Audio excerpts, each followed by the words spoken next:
कांग्रेस के अध्यक्ष महोदय श्री मल्लिकार्जुन खड़गे,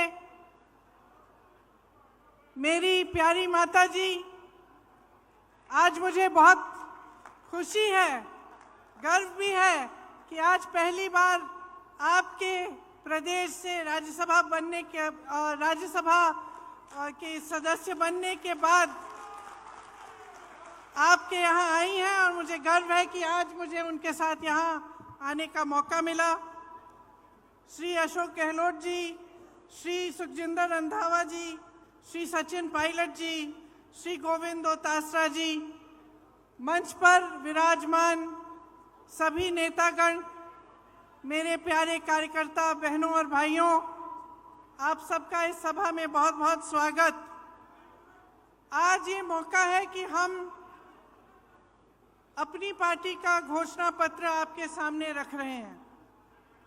आपने देखा होगा कल एक सभा हुई थी दिल्ली में और ये घोषणा पत्र देश के सामने रखा गया। इसे हमने न्याय पत्र का नाम दिया है ताकि ये स्पष्ट हो कि ये एक सिर्फ घोषणाओं की एक सूची नहीं है जिन्हें हम चुनाव के बाद भूल जाएंगे। ये एक संघर्ष की आवाज़ है, इस देश की आवाज़ है जो आज न्याय मांग रही है। और इसका मतलब क्या है? देखिए, आज की परिस्थितियां क्या है आप मुझसे अच्छी तरह जानते हैं।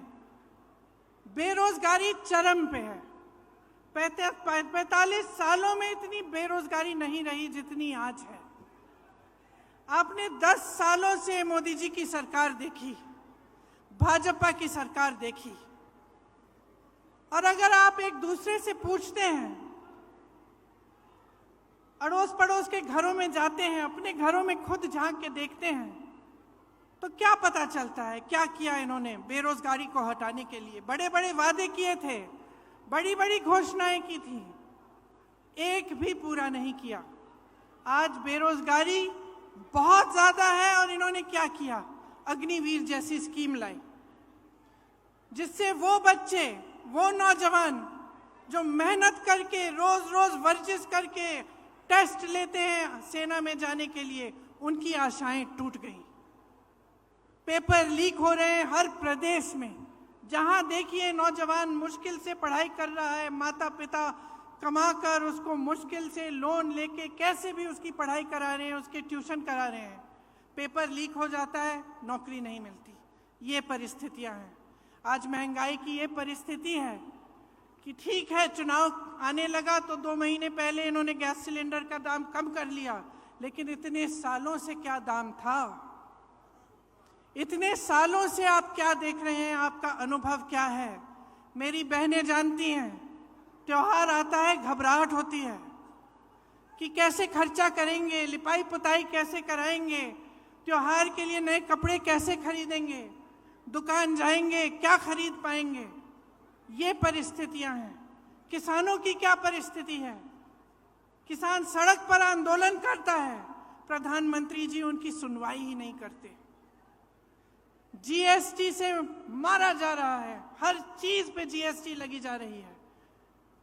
पेट्रोल डीजल के दाम आसमान छू रहे हैं और किसान अपनी मेहनत से अपने बच्चों को पढ़ाता है, लिखाता है, कोशिश करता है, पूरी अपना पसीना बहाता है, अपने बेटे को सेना में भेजना चाहता है। वहां पे भी रुकावट, कमाई में भी रुकावट, महंगाई बढ़ती जा रही है, बेरोजगारी बढ़ती जा रही है।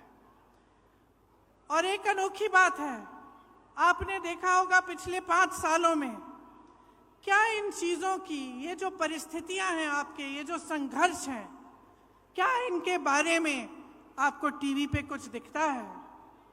क्या मीडिया में दिखता है? क्या अखबारों में पढ़ने को मिलता है कि भाजपा की सरकार आते ही राजस्थान में चिरंजीवी स्कीम बंद हो गई, कि 25 लाख की आपको बीमा मिल रही थी स्वास्थ्य के लिए, कांग्रेस पार्टी दे रही थी, और आज 5 लाख हो गया है? क्या ये चीजें आपको पढ़ने को मिलती हैं? क्या इसके बारे में आपको जानकारी मिलती है? तो परिस्थितियां इतनी खराब हैं देश में, जो गरीब है उसके लिए कोई सुनवाई नहीं है, उसके लिए कोई आगे का रास्ता ही नहीं है। बड़े बड़े उद्योगपति हैं, आपने खुद देखा किस तरह से महलों में रह रहे हैं, उनकी शादियां किस तरह से होती हैं, और देश की जितनी भी संपत्ति है उनको सौंपी जाती है। उनके हजारों करोड़ के जो लोन है वो माफ हो जाते हैं। किसान के 10,000 के लोन के लिए किसान आत्महत्या करता है। ये परिस्थितियां हैं आज, लेकिन आपको जानकारी नहीं मिलती। आप टीवी देखते हैं तो अच्छी अच्छी चीजें दिखती हैं, सिर्फ होर्डिंग देखते हैं तो बड़ी बड़ी अच्छी अच्छी चीजें दिखती हैं, क्योंकि सबसे भीषण जो प्रहार है आज वो आपकी जागरूकता पर हो रहा है, जनता की जागरूकता पर हो रहा है आक्रमण। चाहे वो मीडिया की तरफ से हो, टीवी की तरफ से हो, भाजपा की पूरी जो मशीनरी है उसकी तरफ से हो। तो जानकारी आपको मिल नहीं रही है सही। जनता सोच रही है कि किसी का तो भला किया होगा, अच्छा अच्छा दिख रहा है, इश्तिहार टीवी पे दिख रहा है सब कुछ, तो किसी का तो भला हुआ होगा, इसीलिए ये सब हो रहा है। लेकिन असलियत क्या है, इसको पहचानने का अब समय आ गया है। आपको सिर्फ ये सुनाई देता है 400 पार, आपको सिर्फ ये सुनाई देता है कि मोदी जी कहाँ भ्रमण कर रहे हैं। कभी आसमान में, हवा में, हवाई जहाज में उड़ रहे हैं, कभी समुंदर के अंदर जाके नीचे, पानी के नीचे हैं। तो यही दिख रहा है आपको, लेकिन आपको ये नहीं दिख रहा कि आज इस देश की असली परिस्थितियां क्या है। ये सिर्फ आपको अपने जीवन में दिख रहा है, अपने अनुभव में दिख रहा है, सिर्फ आपके संघर्ष आप पहचान रहे हैं। इस देश की सरकार इसको पहचान नहीं रहे हैं। आप जानते हैं कि 10 सालों में जहां जहां आपको तकलीफ हुई वहां कोई आपकी मदद करने के लिए नहीं आया।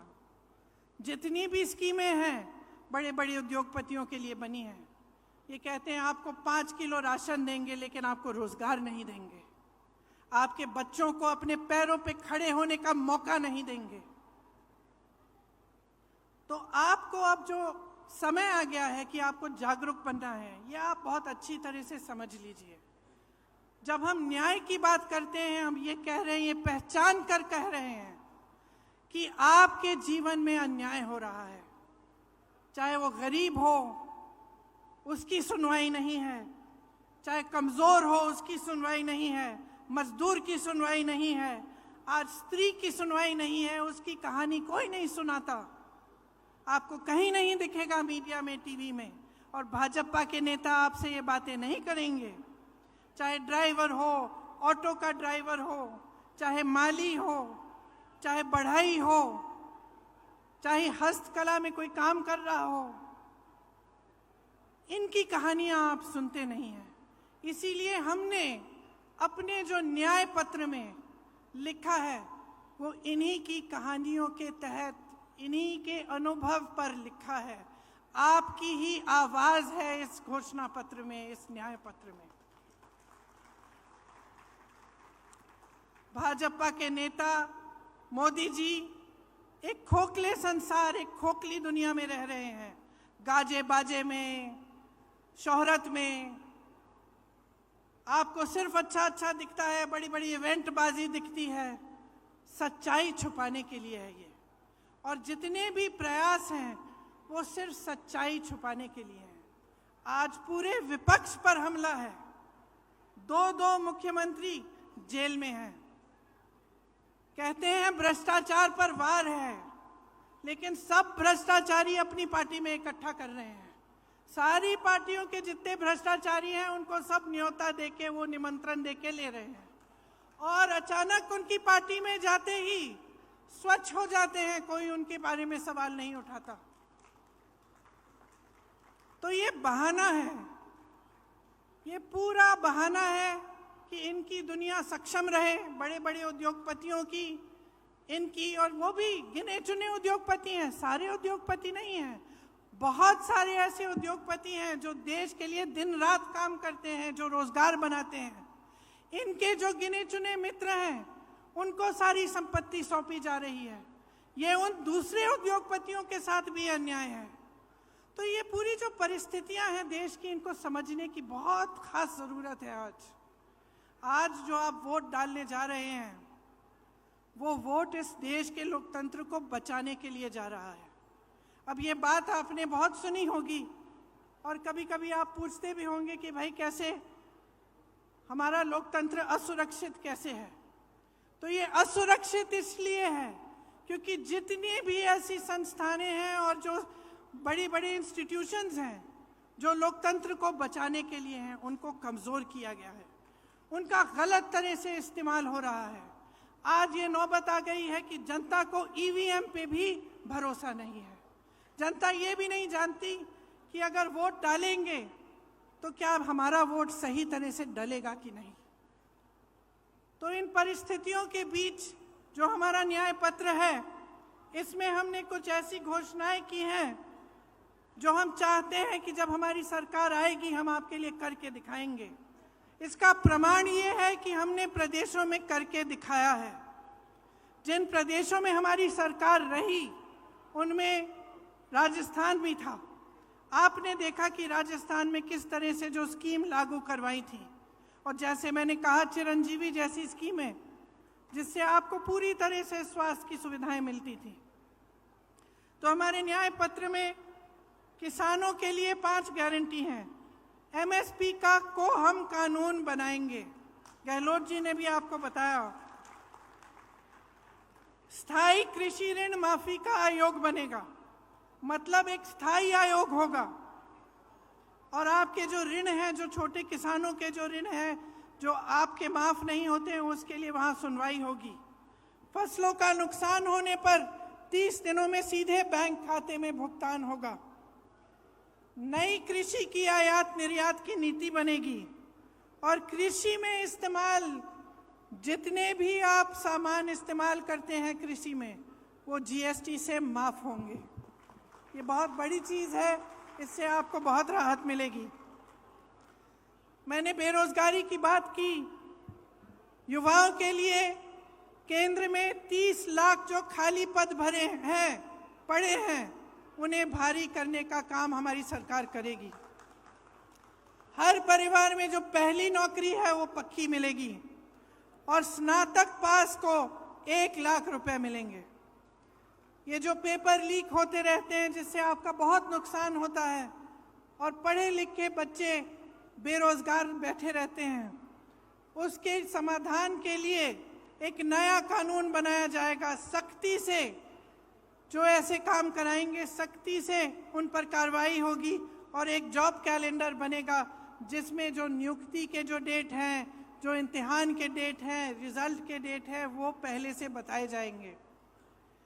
जो लोग गिग इकोनॉमी में काम करते हैं, गिग इकोनॉमी मतलब जैसे शहरों में आप जो डिलीवरी वाले युवा हैं जो डिलीवरी करते हैं, इस तरह की जो नौकरियां हैं, इनको सामाजिक सुरक्षा मिलेगी और एक 5,000 करोड़ रुपए का फंड बनेगा युवाओं के लिए, ताकि युवा जब अपने कारोबार शुरू करना चाहें तो उनको लोन मिलेगा और उनको पैसे दिलवाए जाएंगे।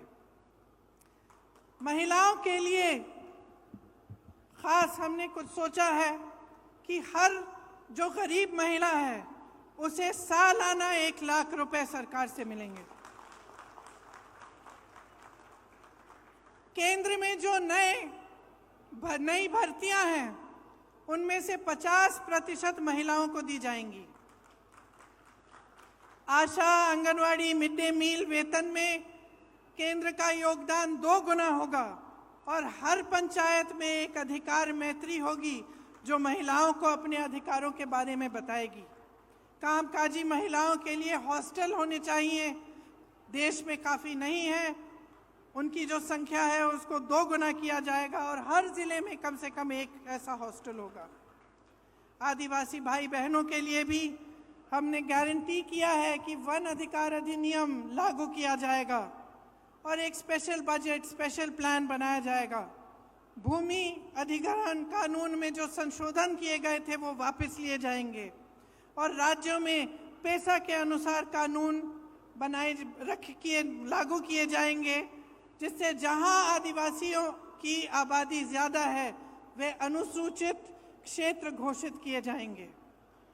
1 साल के अंदर अंदर जितनी भी FRA की क्लेम है उनका निपटान किया जाएगा और लघु वन उपज जो है उनको भी एमएसपी के दायरे में लाया जाएगा। श्रमिकों के लिए हमने कुछ सोचा है कि उनके स्वास्थ्य के अधिकार की कानूनी गारंटी देना चाहते हैं।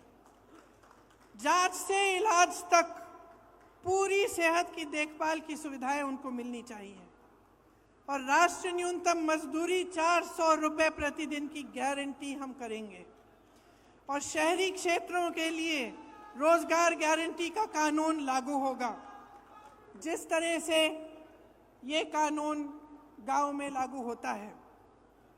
देखिए, ये हम न्याय की गारंटी दे रहे हैं आपको। हम लोकतंत्र की रक्षा करेंगे। हमारे पूर्वजों ने इस लोकतंत्र को बनाने के लिए अपना खून बहाया है। इसी कांग्रेस पार्टी ने, जिसके आप मेरे कार्यकर्ता भाई बहन यहाँ बैठे हैं, इसी कांग्रेस पार्टी ने इस देश के स्वतंत्रता संग्राम को बनाया और उसमें अपना तमाम नेताओं ने जान दी, जीवन दिया और इस देश का निर्माण किया है। मैं सिर्फ एक आग्रह करना चाहती हूं अपने कार्यकर्ता भाई बहनों से और खास तौर से इस देश की जनता से, इस देश के एक एक नागरिक से ये मेरा आग्रह है, इस चुनाव को आप अपने मुद्दों पर लड़वाइए। जो आपके जीवन का अनुभव है वही सत्य है, वही सच्चाई है। जो आपको दिखाई दे रहा है टीवी पे, इश्तिहारों पे, होर्डिंग्स पे, ये सच्चाई नहीं है। जो ये मोदी जी ने इवेंट बाजी बना रखी है, गाजा बाजा, ये सब जो लोग सोचते हैं कि धर्म के नाम पर, जाति के नाम पर या आपका ध्यान कहीं और आकर्षित करके गद्दी पर सुरक्षित रहेंगे, उनको सच्चाई दिखाइए। क्योंकि जब तक आप अपने अनुभव पर उतरकर अपना वोट नहीं देंगे, जब तक आप अपनी सच्चाई, अपने सत्य, अपने अनुभव के आधार पर इस देश के निर्माण को नहीं करवाएंगे, तब तक ये हालात बदलेंगे नहीं। और हम ये हालात बदलना चाहते हैं। हम आपके हालात बदलना चाहते हैं। हम चाहते हैं कि आप अपने पैरों पे खड़े हों, कि सब सुविधाएं आपको मिलें, कि देश की सारी संपत्ति आपके हाथों में जाए। इसीलिए ये चुनाव आपका चुनाव होना चाहिए। ये चुनाव इस देश के लिए होना चाहिए, इस देश की धरती के लिए, इस देश की मिट्टी के लिए, इस देश के लोकतंत्र के लिए, इस देश के संविधान को बचाने के लिए। और मेरी पूरी उम्मीद है कि इसी आधार पर आपका वोट जाएगा। तो आप सबको बहुत बहुत धन्यवाद। कुछ लंबा मैं बोली, अध्यक्ष जी को भी बोलना है। आपने बहुत ध्यान से मेरी बातों को सुना है, इसके लिए बहुत बहुत धन्यवाद। मेरे साथ एक बार बोलिए, जय हिंद। धन्यवाद मैडम। अब मैं आग्रह करूंगा श्रीमती सोनिया गांधी जी से, खड़गे साहब से, प्रियंका जी से और हमारे संपूर्ण मंच से कि देश का विजन न्याय पत्र 2024 राजस्थान की जनता के लिए यहां पे जारी करें।